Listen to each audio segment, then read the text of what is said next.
Ancient Athens, 4th century B.C. As the sun just rises over the horizon of the Aegean Sea, the ancient city walls and the distant mountains are washed in a golden light. While the night's coolness has yet to fully dissipate, the city's vibrant rhythm is slowly beginning to be felt. The first sounds of the market vendors, the tolling of temple bells, and the scent of fresh bread drifting from the ovens arrive. This is the awakening of an idea. And this morning, the wooden door of a humble house quietly opens.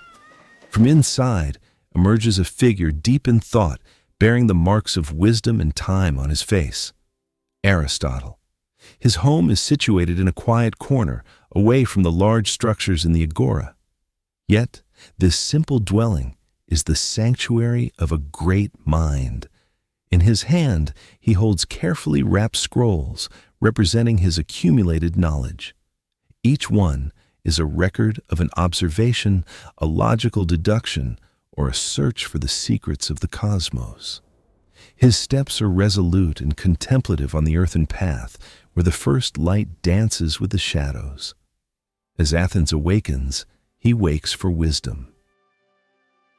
The morning walk. For Aristotle, this ritual is far more than mere physical exercise. It is an inseparable part of the act of thinking. His stroll along the earthen paths outside of Athens in the cool morning air on his way to the Lyceum prepares his mind for the day. His theories do not blossom at a fixed desk, but within nature and movement itself. Every step is a foundation for a new logical inference. Every breath, an effort to comprehend the cosmos. For Aristotle, observation is the first step of philosophy. The walk finally leads him to his school, the Lyceum, the sacred haven of knowledge where he will meet his students. This is not just a collection of buildings, but the heart of the Peripatetic school, the school of the walkers. This place, surrounded by marble porticoes and ancient olive trees, is where free debate and science were born.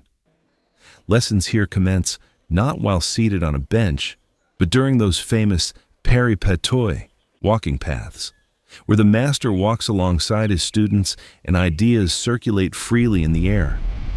At midday, the lesson begins beneath the cool porticoes of the Lyceum. Aristotle does not merely transfer knowledge, he poses questions to his students, prompting them to think, and together they engage in heated discussions.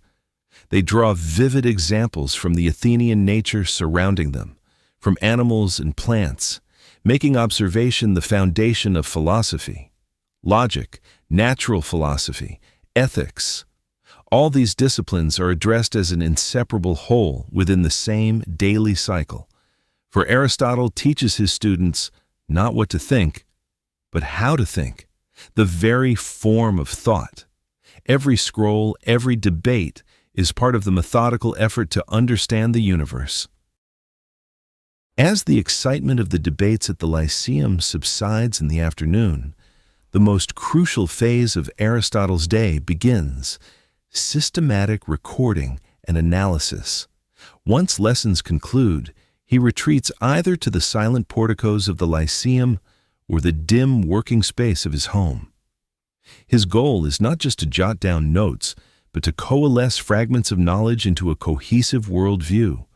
These are the hours dedicated to meticulously studying natural specimens, plants, animals, and the sky, and committing his observations to the scroll, papyrus. He merges theory with observation and philosophy with science. For his ultimate purpose goes beyond merely thinking. It is to organize and comprehend the world he inhabits. He is the man who conquered the universe not by simply accepting it, but by dividing, classifying, and naming its every category. Under the lamp's glow, every piece of information becomes a brick in the great edifice that will form the intellectual map for thousands of years to come. In these quiet hours, Aristotle systematizes all knowledge and makes his thought eternal. As evening descends upon Athens, The city's warm air gives way to a pleasant coolness. The intellectual intensity of the day is tempered at the evening dinner parties known as symposia. Aristotle sometimes joins his students and friends at these gatherings: wine, music, and intimate conversation. Yet, the true value of these meetings for him is not mere entertainment. Pleasure is found in revisiting deep thoughts over wine, allowing them to take on a new philosophical form within the flow of conversation. The symposium is the final stop where the debates begun at the Lyceum continue freely, and where philosophy blends with social life. When night falls, the bustling city of Athens finally succumbs to silence. The day's debates, lessons, and social gatherings have concluded. Aristotle is now in absolute solitude, either in the porticoes of the Lyceum or his humble study. Yet, this loneliness is not deprivation, but a fertile ground where new thoughts are conceived. In the dim light of his lamp, he meticulously reviews the notes taken during the day, retesting his logical deductions and carefully planning the subjects he will present to his students tomorrow. For Aristotle, wisdom is not a moment of sudden enlightenment. It is a disciplined, daily practice spanning every aspect of life. He established systematic thought as a habit. And to this day, we still follow the path of the method of thinking he left behind. The foundations he built upon logic, ethics, and science remain the unshakable pillars of modern thought. As the day ends, Aristotle constructs the consciousness of tomorrow.